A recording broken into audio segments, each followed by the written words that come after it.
Why angry people are foolish, Buddha's teachings. In ancient India, there was a small village where an elder named Nanda had recently become consumed by anger. He often found himself speaking harshly to his family and the villagers, and each time he did, he felt a deep sense of guilt in his heart. One day, he heard rumors about a sage named Buddha. Buddha's teachings were said to bring peace to many, and many people had attained enlightenment under his guidance. Nanda, filled with a longing to be free of his anger, decided to go and meet Buddha.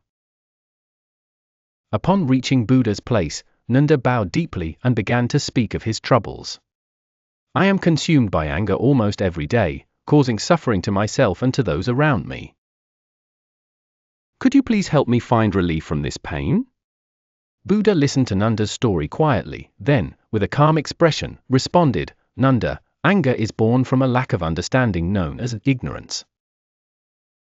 This ignorance clouds our perception, and as long as it exists, our hearts are easily disturbed, and anger will arise.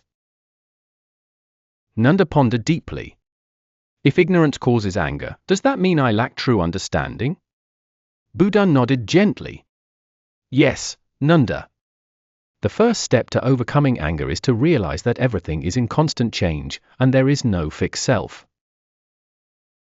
As long as your mind is bound by desire and attachment, anger and suffering will continue. The next day, Nanda visited Buddha again, asking, why is anger so destructive and foolish, and what does it bring upon us? Buddha replied, Nanda, anger is a poison to the heart. When consumed by anger, one loses sight of the truth and takes wrongful actions. Anger creates karma, setting off a cycle of suffering that continues until it is broken. Feeling a deep sense of remorse, Nanda reflected, I have harmed many people in my anger and, in doing so, have caused my own suffering. Buddha responded with kindness, indeed, Nanda. Anger hurts not only others but also wounds your own heart. When you understand that nothing is eternal, you will see that holding on to anger is meaningless and only disrupts your peace. Afterward, Nanda started practicing meditation to purify his heart and let go of his anger. Following Buddha's teachings, he learned to find calm within, and he felt the fires of his anger gradually subside. Nanda continued his daily meditation, determined to overcome anger, but he found he still had not conquered it completely. Nanda returned to Buddha once more and asked, I have been meditating to calm my anger, but sometimes it still arises. Is there a way to truly overcome it entirely? Buddha answered, to completely transcend anger, you must let go of attachment to the self. By clinging to the idea of self, we create comparisons and expectations with others, and when these are unmet, anger arises. If you release this attachment to self and feel unity with all beings, anger will dissolve.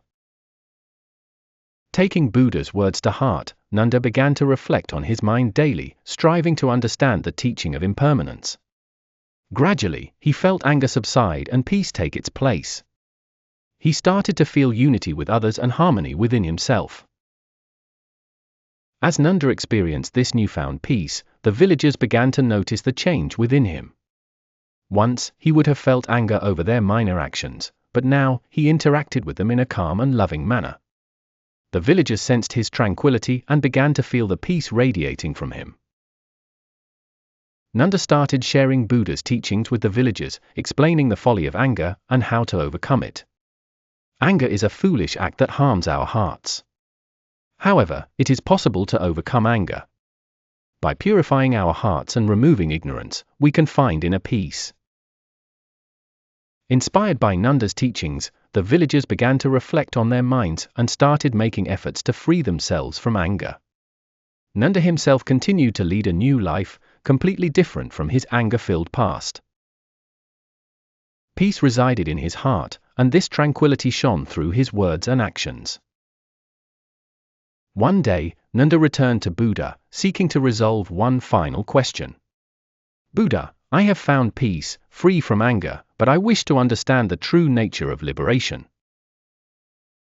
Buddha replied softly, true liberation means releasing all attachments and desires, reaching a state of ultimate awakening. To be free from attachments, you must first understand what attachments are. These are rooted in ignorance, greed, and envy, and they cloud the mind. By transcending them, you can achieve liberation.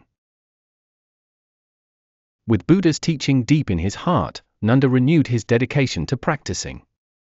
He meditated daily, purifying his heart and ridding it of all desires and attachments. Over time, Nanda's heart grew pure, and he was no longer ruled by anger or envy, maintaining a serene mind.